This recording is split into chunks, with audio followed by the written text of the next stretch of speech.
Starting the timer, and here is your question.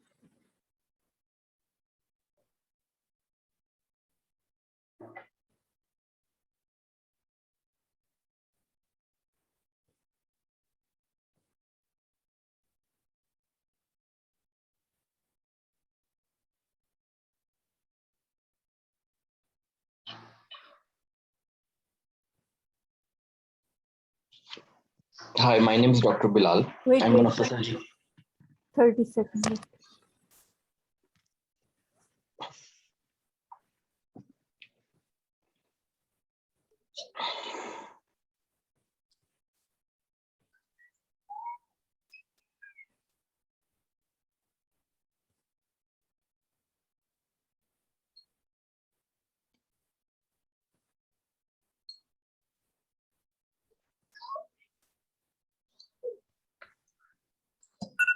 Now, okay, if you have read and understood, kindly begin your history taking station. Hello, my name is Dr. Bilal. I'm one of the surgical doctors today in the ward. Can I confirm your name and age, please? I am Mrs. Jaina. I'm 36-year-old. Hello, Mrs. Jina. So I understand that you have been booked for elective cholecystectomy. Is that right? Yes. So how you have been doing lately? Actually, I don't know. Since I have got admitted here, then I am feeling I cannot take the breath properly. I am feeling short of breath. And I feel like I am very much afraid. I don't know what is happening. Something is happening inside me. I don't know. Oh, I'm sorry to hear about this. Since how long this is going on? Actually, when I got the call that my surgeries start to come for admission, and then at that time I started a little breathlessness, and when I came to hospital get admitted, then it increased. Okay. I am feeling very much right now that I am not getting my breath properly. I'm sorry to hear about that. Don't worry, we will try our best to help you out with this issue, and we will sort it out today. So can you tell me, when you have this shortness of breath, how long does it continue? It is started just 2-3 days ago. Okay. And how is it progressing? Is it getting worse or better? Yeah. After coming to the hospital, and it is getting more and more. I cannot feel like something is happening, and I cannot take the breath. It is increasing. Okay. All right. Have you noticed anything which makes it better or makes it worse? Actually, when I slept for a moment, then it was okay, but I could not sleep well also, and then it started again. So during sleep it was okay. I did not feel anything like that. I slept only for 1 or 2 hours like that, then I could not sleep. I'm very much worried, and I afraid also. Is there any specific thing which makes it worse? When I'm thinking more about the surgery, I get more this type of thing. I get more. I get afraid. I cannot take breath like that. I don't want to stay here. All right. So whenever, if you are anxious, that makes your shortness of breath worse. Yeah, when I start thinking about the surgery, I got more breathing problem. Okay. I got more breathing problem, and it has increased more and more. All right. So when you have this shortness of breath, have you noticed anything else which comes with it, like any pain? No, actually, I feel something heaviness, but no pain. Okay. Yes, I feel like little heaviness. That's all. All right. Okay. Have you noticed any cough along with it? No, nothing. No cough. Okay. Have you noticed any pain in your legs? No, doctor. No pain in the legs. Okay. Any recent weight loss? No, I'm fine. I don't have any weight loss. That's reassuring. All right. Have you noticed any lumps and bumps in your body? No, nothing like that. Right. Okay. All right. Are you taking any regular medications? No, I have taken previously for fever and pain, but right now I'm not taking any regular medicine. All right. Okay. Do you have any allergies from any drugs or any food? No, nothing that I know. No. Okay. All right. And who else is in at home? Who do you live with? I live with my husband and my son. All right. Everything else is okay at home? Yeah, everything is okay. Nothing. That's good. All right. That's good. So can I ask you a few personal questions just to make sure that everything is okay with you? Yes, yes, doctor. Yeah, sure. Thank you so much. So what do you do for living? Actually, I'm a manager in a bank. All right. Okay. And do you smoke? No, I don't smoke, doctor. Good. Okay. And what about alcohol? Do you take any alcohol? Occasionally during party or during weekend, I take alcohol. Yes. Okay. All right. Okay. So how much it is, like how many in units in a week? Sometimes one bottle and sometimes two bottle of vodka. Sometimes rum. Not So more than one or two bottles. That's in a week. yeah, in a week. All right. Okay. Okay. So what do you think? What's going on with you? I don't know, doctor. I think something is going on. Something happening in my heart or chest. I'm very much afraid. I feel very much anxious and I'm afraid what is happening. Something is happening in my body. I cannot Right. explain actually. Right. It's okay. That's fine. That's fine. Is there any particular thing that makes you worried a lot about this thing? Uh, I think if is it any like heart attack or something like that, I'm most worried about that. All right. Okay. Is there anything you are expecting from us today? Yeah, doctor, please uh, do something for this. Definitely. Definitely. Yeah. We will do our best to help you out. Thank you so much. Can you please summarize your Thank you. case now? So I talked to this patient who's a 36-year-old lady in a pre-op clinic. This lady has been booked for a elective lap chole. And since the time of booking of surgery, patient has noticed increasing shortness in breath along with anxiety. Yes. I couldn't find any other cardiac or pulmonary reason behind it. Yes. Patient So is what otherwise is your provisional diagnosis? um, anxiety accompanied with shortness of breath. Okay. How should this patient be managed? So I will talk to the patient's GP and I will try to retrieve all the patient's record along with recent investigations, including bloods and any radiology if done. And I will repeat all the blood tests, including, in addition to that, I will do the ECG, chest Yes. X-ray, And ABG. and Yes. echo. Yes. And I will discuss the ECG and echo findings with the cardiologist to make sure everything is okay with the patient. Yes. And I will also check the patient's baseline arterial blood gases. The ABCs. Yes. Okay. What else? Do you consider a patient to go ahead with the operation or not? Yes, I think the patient can go with the surgery because there is no obvious reason behind cardiological or pulmonary involvement. Yes. And there is no even documented evidence. And Any after documentary? after ruling out with your second time all investigations, you think, okay, right. Right. Can you tell me if there was any lung condition, which lung condition could have hindered the patient for operation or from operation? Obstructive pulmonary disease, emphysema, any Okay. malignancy. Okay. Yes. Recent pneumonia, active infections. Recent or active? Yeah. Okay. Good. Thanks. Well, let's go on. Right. Any feedback anyone want to give? It was good. It was. Ma'am, it was good, Yes. but you should ask some if there is any medical condition. He did ask. Okay. Because patient is already in booked for surgery. and in the pre-op clinic, patient is having anxiety. So this is kind of I want to say that about diabetes or high pressure. how can you explain with us? Just to ask, he already asked about allergies. Yes. Any But- medications is taking, any conditions? Yes. Yes, yes.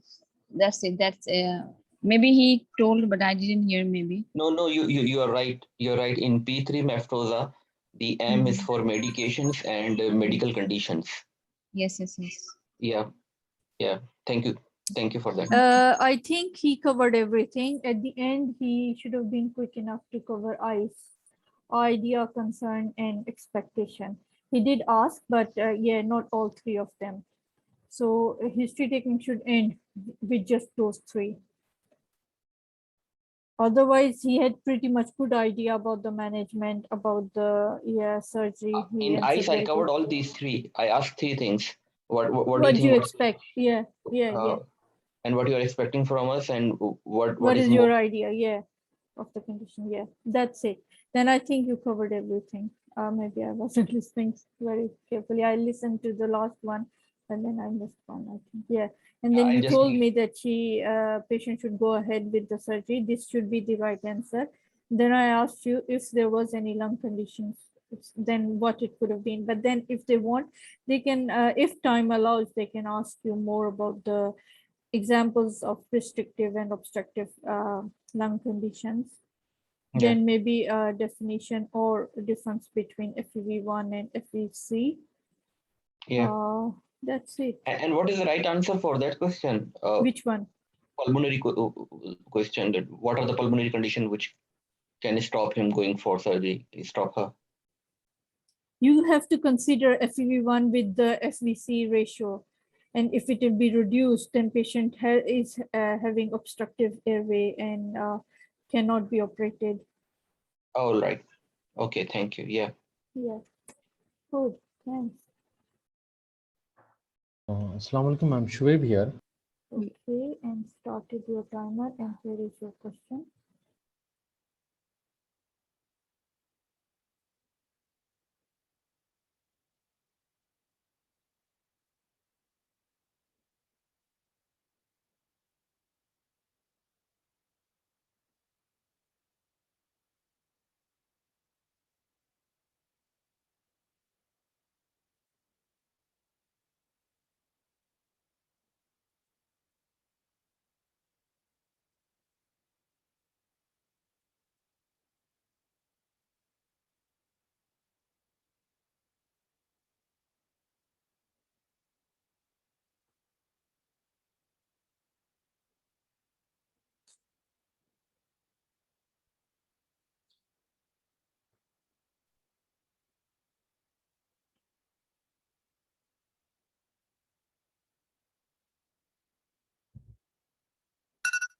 Yes, so if you have read and understood, kindly begin your examination station.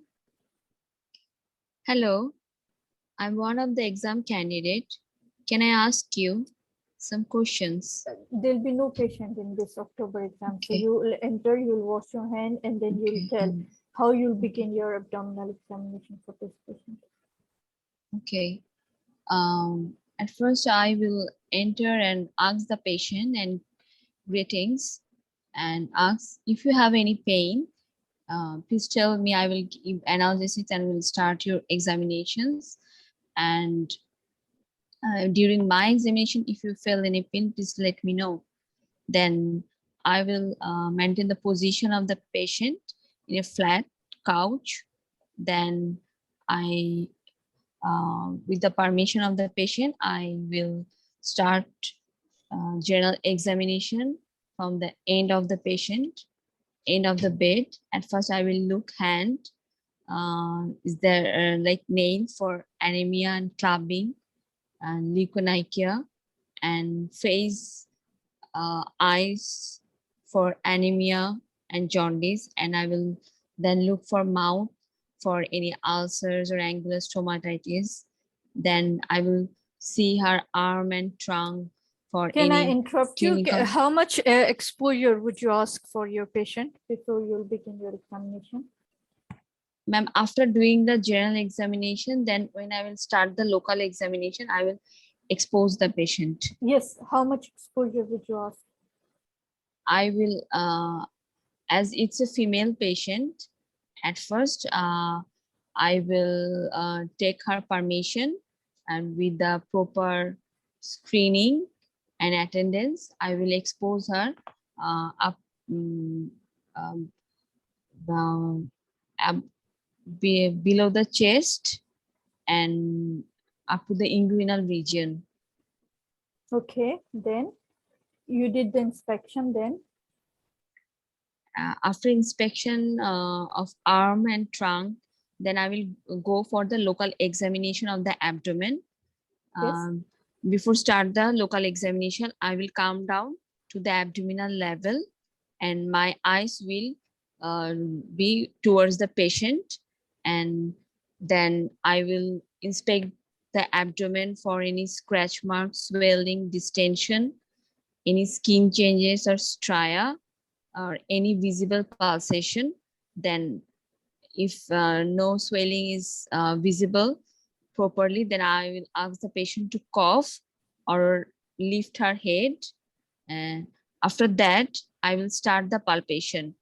Before Okay. start my palpation, I will take again the permission of the patient. If he felt any pain, then let me know. Or if, and then I will stop there. And after that, I will kneel down at the patient's right side. Then I will start the examination.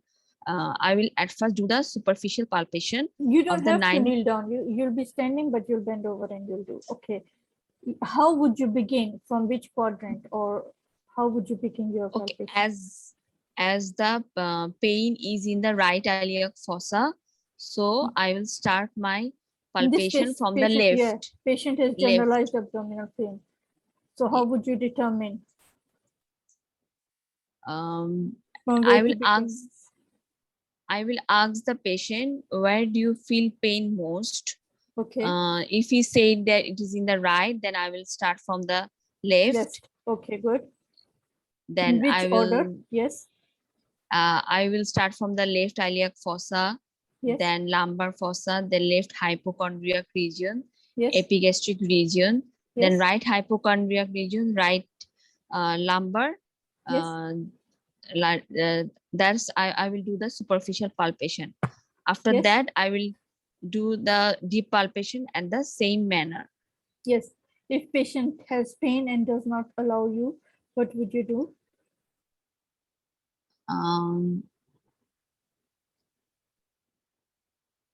You'll apologize. You'll ask the patient if patient is in any pain reliever. I will Yes. yes. And then if patient wants to, allows you or wants to continue with the rest of the examination, then you'll continue.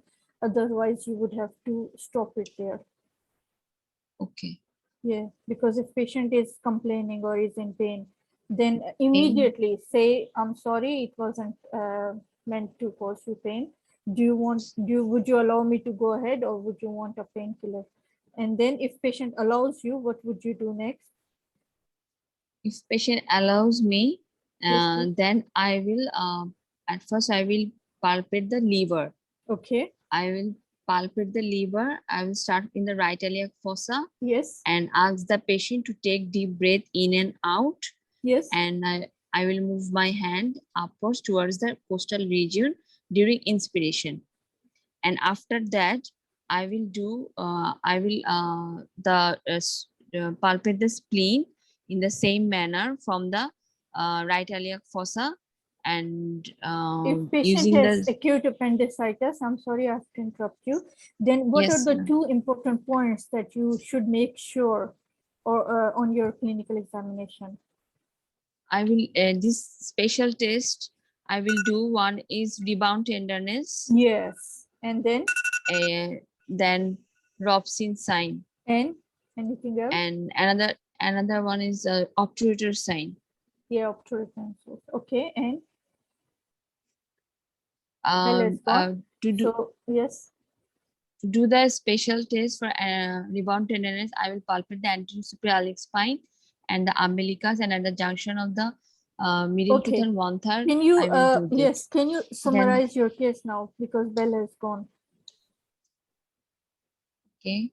Yes. Today you examined 19-year-old So girl. Yes. After examining the 19-year-old girl, Yes. presenting with me with a sudden severe generalized abdomen pain, Yes. which is colic in nature. Yes. So what was your with findings? On general examinations, the patient is ill looking, Yes. body build is average, and Yes. there is no anemia, cholinergia, leukonergia, or any other abnormality in his general appearance.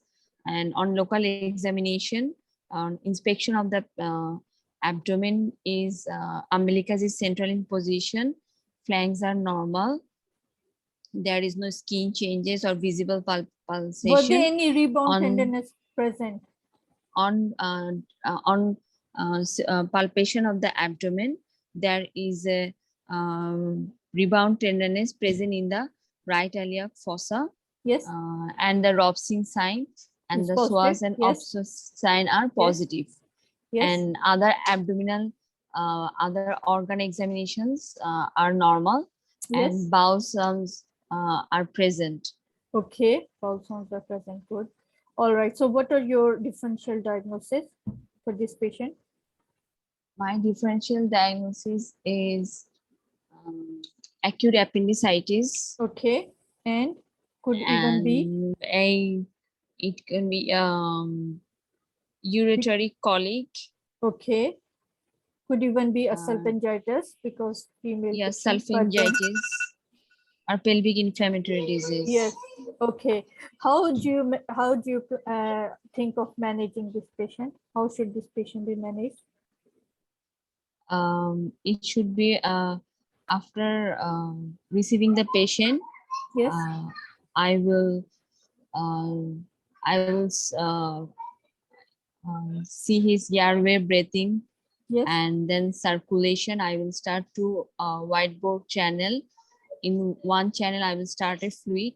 In another channel, I will give him analgesics, analgesics for her to reduce the pain, and antibiotic. What should be the treatment for this patient or management? After managing his acute condition, I will send the patient to do open or laparoscopic appendicectomy. Okay. Would you consider, because patient was having one episode of loose motion, so what type of appendicitis do you expect to find on? Pelvic variety. Good. So what is the most common type of appendicitis? Most common. Retrocecal, behind the cecal. Yes, ma'am, retrocecal. Yeah, good. Okay, anyone would want to give feedback? Just I want to know, Yes, even please. if it is written that she is sexually inactive, should not we take this Sexually urine strict. examination for BCC, beta SCG, and keep the ruptured ectopic pregnancy in differential diagnosis? Now the history Then it's saying is the already patient saying is sexually inactive. Then no, Already history is has saying been that. ruled out. Yes. Yes. So you shouldn't go that. For It that. will just waste your time, you know. In normal scenarios you can do, but in this exam scenario, when it's already written, you have to pay attention. Then you have to pay attention to what has been given and what time you can save. Here, what happened, Dr. Ilmun, since it was your first time, you will do it again and again, and then you'll realize that you couldn't complete your abdominal examination. So when you started presenting, as soon as you started presenting, then you could have just said, I wanted to complete my examination with whatever you've left in doing it. So yes, that should have been mentioned, because if you mention in the last 2 minutes, when I ask you to present your case, then it is as good as doing that procedure in the examination part. Okay, Because ma'am. even if you don't get the time to do it, but you say that if time would have allowed, I would have done this, then that is as good as being done. And then what more I have to say? Yes, you knew everything. All you need is, sorry, my messages. All you need is just practice. Once you listen to this, your recording, and then you'll improve. Yes, ma'am. Second time, third time, then you'll really know how to cover whole examination in the given time. Okay, ma'am. Yes, yeah. Okay, ma'am. And Thank then you. when you're telling one more thing, when you're telling when I ask you to summarize, then don't mention the negative things, only tell or sum up with the positive findings. Okay. There was no scar, there was no this, that. Yes. Okay, If ma'am. you'll Got go it. in too much details, then this will take your time away. Time. And that Yes, 2 ma'am. minutes that 2 minutes that you get after examination, the more questions you'll answer, the more points you'll get. That's Okay, why ma'am. it's more important. Got it. Anyone else want Okay, to ma'am. give Thank you. feedback? Yes, Because it was, Dr. Ilmon, it was very good and very yes, comprehensive. yes, And with the way you replied answers, it showed that you knew it very in-depthly. All of us, all we need It's is not good as your hand. no, that's all right. I'm Dr. Ilmun, first killing. time. It all was we your need first time. is speaking power. Yeah, practice. All we need is speaking, because if we have done MRCS A, that means that we know our stuff. And True. these things are very, very common. We all know these things. We all need speaking power. And Dr. Samreen has given us a very, very good idea that if we go back and listen to our video on YouTube, then we will know what we were doing actually. Because when we are talking, we are under pressure of the station and we don't know how we are performing. But next day, if you listen to the YouTube video, you will know what you missed and how you were talking. Were you sounding very confident? Were you fast enough to cover the station in 9 minutes? All these things. 6 And minutes Okay. for examination you get, and then 2 minutes for question answer. And yeah, 1 and minute today you are extra getting because it's COVID, to leave the room and enter into the next phase. yeah. Okay, ma'am. These minor things are very, very important, which Dr. Samreen tells us, because I really don't know about these things, and she's updating us on daily basis. Thank you so much, doctor. Most welcome. Okay. And Right. regarding this ectopic thing, that yes, because it's a clinical examination station, our focus is on the skill part and not on the knowledge part. But suppose if the same station comes with the history taking, regardless of what patient says, beta HCG is a standard test. If you don't do it, you risk your own job.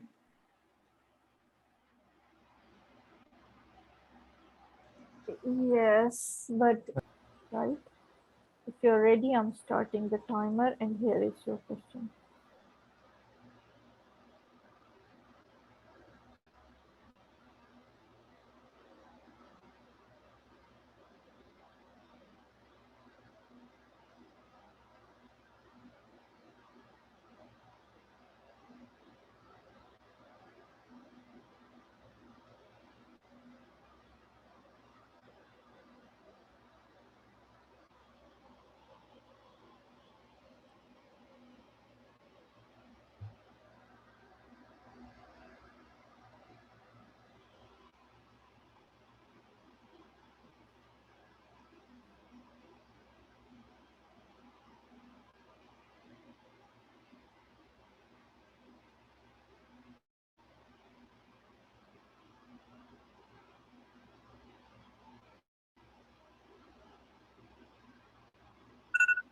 Right.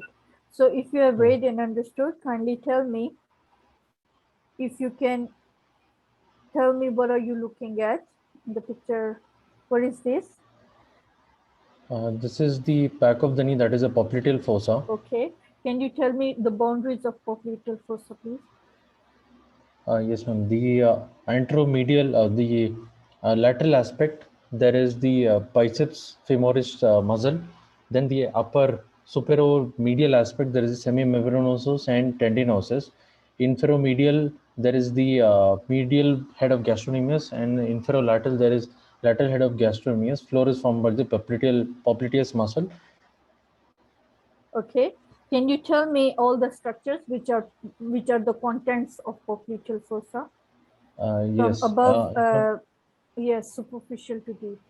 Yes, superficial to deep will be first the tibial nerve, followed by the popliteal vein, and the deepest is the popliteal artery. There are also the popliteal, deep popliteal lymph nodes as well as popliteal fat. On the superolateral aspect, there is a common peroneal nerve. Okay.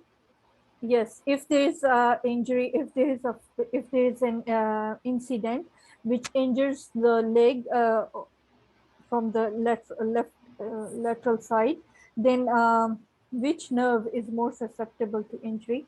The common peroneal nerve. Okay, how would the person present? He will have motor and sensory deficits, so he will have a foot drop and weakness of the dorsiflexors as well as hyposthesia over the dorsum of the foot. Can you please help me to identify structure 6? That is the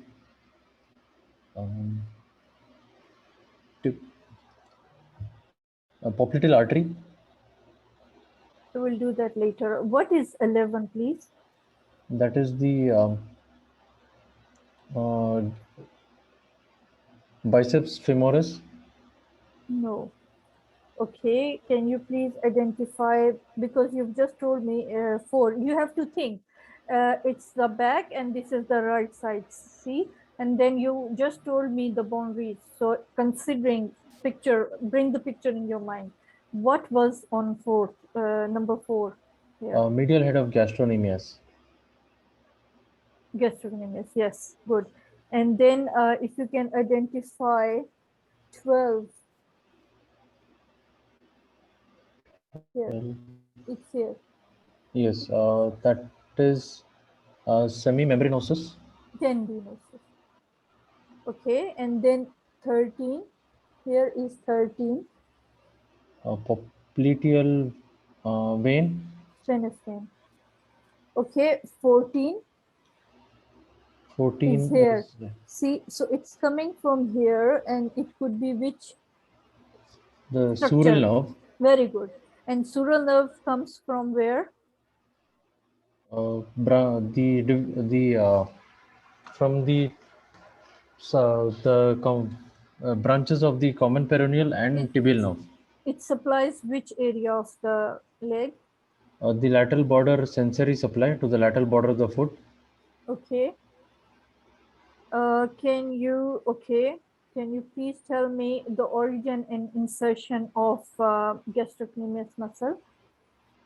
The origin is from the posterior aspect of the tibia, that is from the medial and the lateral condyle of the Yes. tibia, and then along with the soleus, which originates from the soleal line, they form the gastrocnemius soleus complex and insert by Achilles tendon into the calcaneal tuberosity.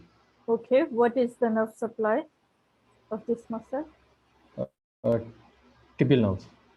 Okay, what is the action?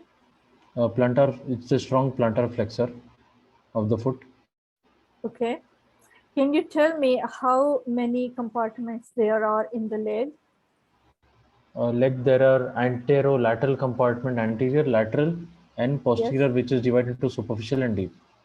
Okay, can you tell me how many compartments there are in the thigh?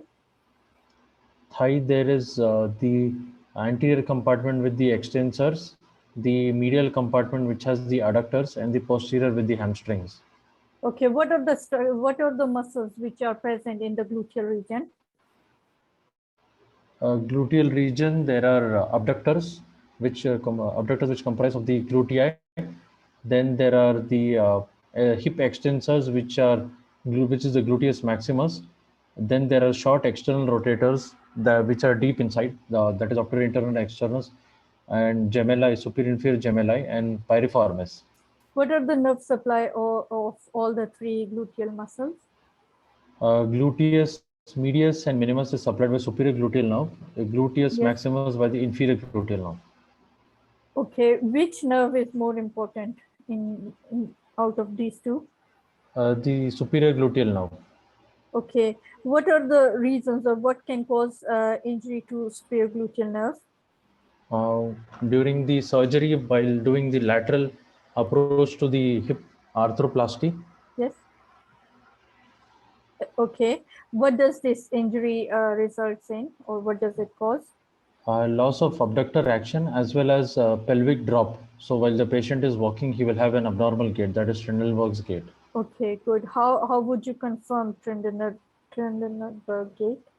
By doing a clinical test, that is Trendelenburg's test. On inspection, there will be drooping of the pelvis as well as the clinical test, that is on the gait, there will be Trendelenburg's gait where the pelvis dips on the same side. Okay, can you please tell me the origin and insertion of gluteus medius muscle?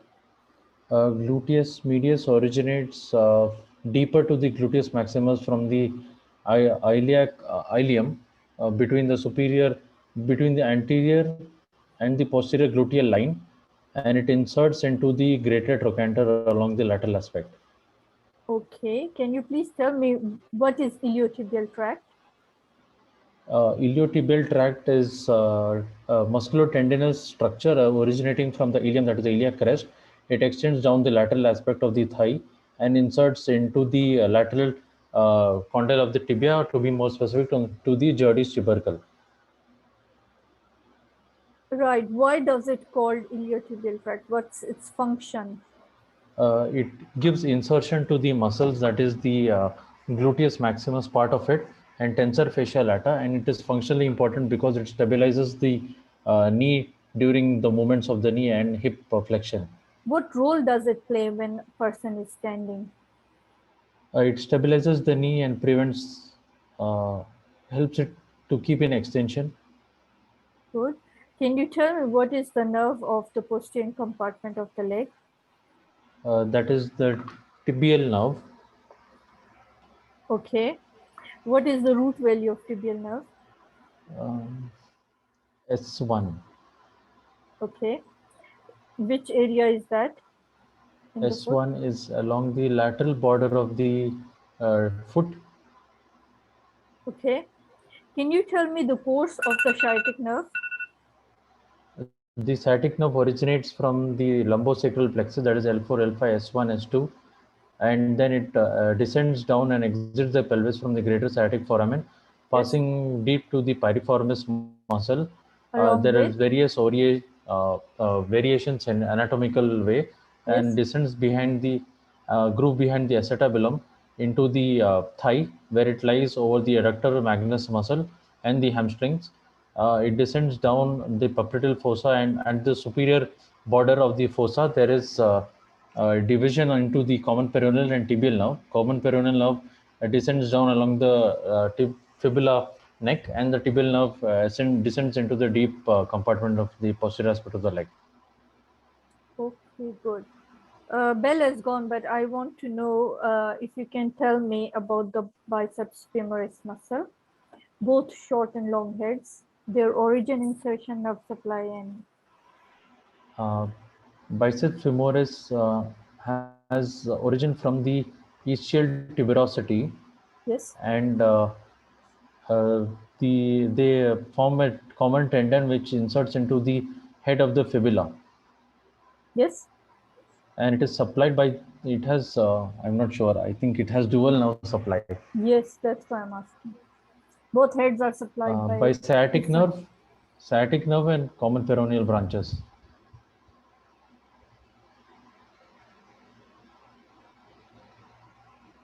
Okay. Which head is supplied by which? Uh, the lateral, the short head is by the common peroneal, Good, and tibial nerve supplies the long head. Yes. good. Okay. Right. Thank you. Thank you, Anyone ma'am. want to add anything?